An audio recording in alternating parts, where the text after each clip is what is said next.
Ano lang yung parang advice ba or masasabi mo dun sa mga gustong gumaya sa path mo? Yan. Siyempre, yun nga, meron kagaya natin na nag-aral tapos sa tattoo mapupunta. Pwede Yung pala, iba-iba, yung oo. gano'n, no? Pwede palang Yeah. pagka-graduate mo, tattoo artist ka na agad.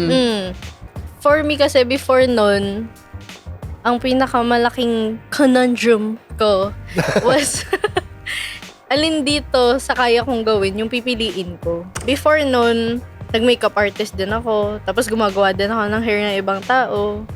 Tapos, yun, gumakanta-kanta din. If I get a chance to do another thing, pwede ko pa rin i-take yun. So, I guess, to not be afraid of doing more than one thing. Although nakakapagod siya. Oo. Pero, yun, be open to all of the chances you can take.